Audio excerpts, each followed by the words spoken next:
Hello everyone. तो last part की starting में हम देखते हैं कि वापस आके लूबिन यही सोचने लगा था कि क्या वाकई में मोना अब मेरे साथ नहीं रहना चाहती। उसे तो अपने आसपास अब वही दिखने लगी थी, सो उसे याद कर करके ये बहुत ही सैड। इधर मोना भी खैर कौन सी खुश थी, लेकिन बात ना करने का तो वो डिसाइड कर ही चुकी थी।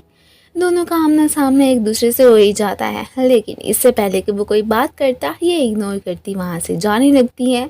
अब यहाँ पे वो अपने मन में यही सोचने लगा था कि मोना, क्या तुम सच में मुझसे इतना हेट करने लगी हो कि कुछ भी सुनने को तैयार नहीं। अब ये भी फिर पीछे मुड़ के उसे देखने तो लगती है, कंफ्यूज भी थी कि क्या मैं इससे बात करूँ या नहीं।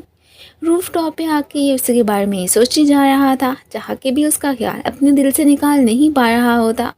हॉस्पिटल में फिर से एक पेशेंट ने उधम मचा के रखा था, उससे अपना फेस ख़राब तो बिल्कुल देखा नहीं जा रहा होता। सो खुद का ट्रीटमेंट रोकने के लिए वो जो भी अब अगला पर्सन उसके हाथ लगता है ना, उसे अपना निशाना बनाने लग जाता है, जो कि मोना ही थी।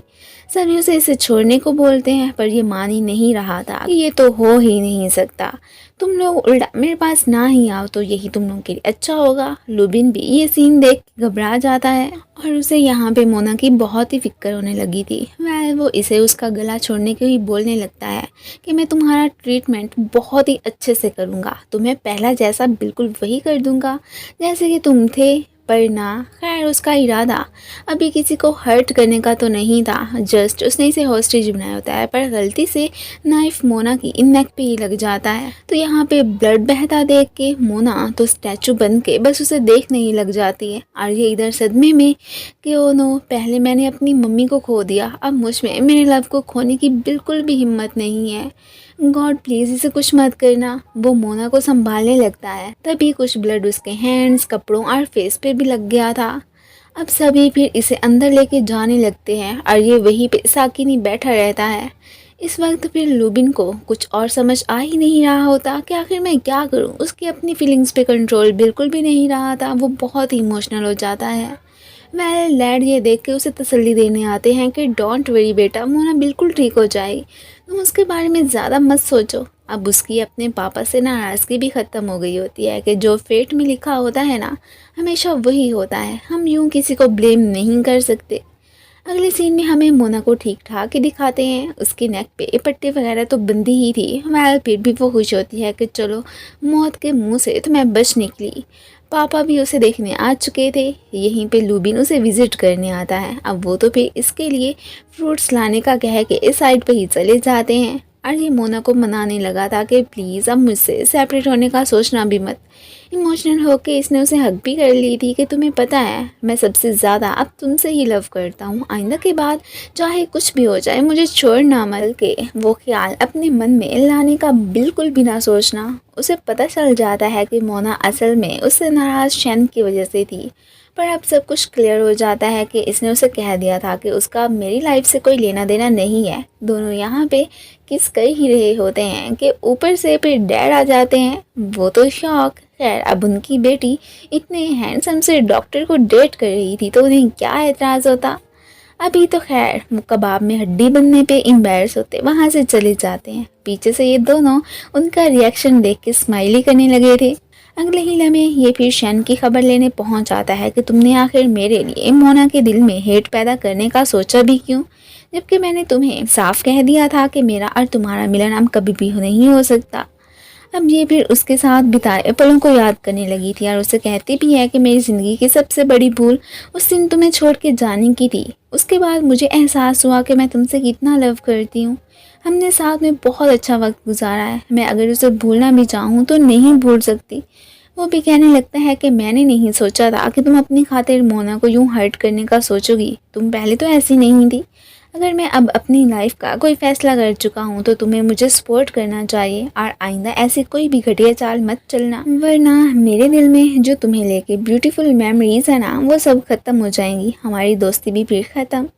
वो इसकी बात समझ जाती है और नेक्स्ट टाइम ऐसा कुछ ना ही करने का डिसाइड कर लेती है, और साथ में फिर इसे अपोलोजाइज भी करने लगी थी। वो भी इसे माफ़ कर चुका था। इनकी बातें चोरी चोरी फिर यहाँ पे मोना ने भी सुन ली थी। वो अब रिलीफ फील करती है कि चलो, ये मैडम आइंदा के बाद हमारी रिलेशनशिप में तो नहीं आएगी ना। नेक्स्ट सीन में हमें पेशेंट की मम्मी को दिखाया जाता है, जो कि इस वक्त मोना से अपने बेटे की तरफ से अपोलोजाइज करने ही आ चुकी थी कि प्लीज़ तुम उस पे शो मत करवाओ। नादानी में उसने जो भी किया मैं मानती हूँ कि वो गलत था। हो सकता है कि हमारी परवरिश में ही कोई गलती हो गई होगी कि उसने ऐसा करने का सोचा, वरना अपनी लाइफ में उसने कभी भी ऐसा नहीं किया है। डॉक्टर लुबिन तो उसे हर हाल में सज़ा दिलवाना चाहता था कि उसने अब जो भी किया है ना, उसकी रिस्पॉन्सिबिलिटी तो उसे लेनी ही होगी। पर वो अब उनसे इतनी ज़्यादा रिक्वेस्ट कर रही थी तो मोना को फिर उन पर रहम आ ही जाता है और वो फिर अब उनके बेटे को माफ़ करके सो ना करने का सोचती है। ये तो फिर उसे थैंक्स कहते वहाँ से चले ही गए थे। डॉक्टर लुबिन को तो अपनी गर्लफ्रेंड पे बड़ा ही गर्व होता है कि ये कितनी काइंड है। अब जैसे ही ये डिस्चार्ज होकर घर पहुंचती है तो उसके साथ अपना सामान लेकर डॉक्टर लुबिन भी आ चुके थे। अब तो सारी ज़िंदगी के लिए वो इसका पर्सनल डॉक्टर बनके इसका ख्याल रखने को बिल्कुल तैयार था। पापा इन दोनों को अपना ख्याल रखने का कह के अपनी सेकंड वाइफ के पास ही जाने लगते हैं। ये तो सीधा फिर मोना के रूम में ही रहने के लिए आ गया था कि हो सकता है कि तुम्हें 24 आवर्स में कभी भी मेरी ज़रूरत पड़ सकती है। अब उसकी फ़ोटोज़ को देखते हुए जैसे ही उसकी एक पिक्चर पे नज़र पड़ती है तो वो हैरान कि इसमें तो मैं भी हूँ। और फिर इसके पास जो एक पिक्चर थी ना, उसमें भी बिल्कुल मोना मौजूद ही थी। अब यहाँ पे उसे सारी बात समझ आ जाती है कि असल में हमारा मिलना कोई कोइंसिडेंट नहीं था, बल्कि मोना ने मुझ तक अप्रोच करने की कोशिश ही की। यूनिवर्सिटी में भी हमें दिखाया जाता है कि मोना इसकी जूनियर थी। हर वक्त वो बस इसे फॉलो ही करती रहती। कभी कभी इसकी भी उस पर नज़र पड़ ही जाती थी, पर उसने कभी इसके बारे में ज़्यादा सोचा नहीं, बस क्यूट सी कह के इग्नोर कर दिया करता था। अब इनकी किस्मत में मिलना लिखा था सो ये मिल गए। वो कहते हैं ना कि किस्मत का लिखा अब कौन टाल सकता है। वह दोनों ही बहुत ही ज़्यादा खुश होते हैं। नेक्स्ट अब फिर शादी करने के बाद ये अपना अच्छा सा टाइम स्पेंड करने उसी ब्यूटीफुल प्लेस पे आ गए थे जो कि लुबिन की फेवरेट है। और फिर इनकी ऐसी सी प्यारी सी मस्तियों के साथ ही इस ड्रामे की हैप्पी एंडिंग हो जाती है। Thank you for watching. So guys, आप लोगों को ये मिनी ड्रामा कैसा लगा मुझे कमेंट्स में ज़रूर बताइएगा। और अगर आप लोगों को मेरी वीडियो अच्छी लगती है तो प्लीज़ इसे लाइक भी कर दिया करें और साथ ही साथ चैनल को सब्सक्राइब करना मत भूलना। थैंक